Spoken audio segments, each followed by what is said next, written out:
আজকের রেসিপির জন্য এখানে কুমড়ো ফুল নিয়েছি।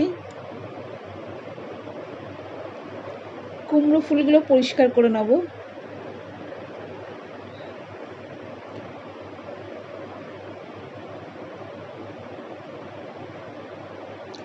এইটা ফেলে দিচ্ছি। আতপ চাল ভিজিয়ে রেখেছিলাম, নরম হয়ে গেছে। ফুলগুলো ধুয়ে নিচ্ছি। চালটা বেটে নিয়েছি। নুন, লঙ্কার গুঁড়ো, হলুদের গুঁড়ো, কালো জিরে, সামান্য একটু চিনি, বেসন ভালো করে মিশিয়ে নিচ্ছি।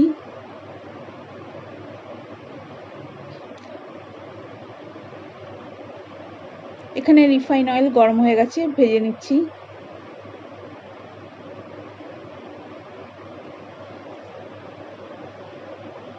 এক পাশ হয়ে গেছে, উল্টে দিচ্ছি।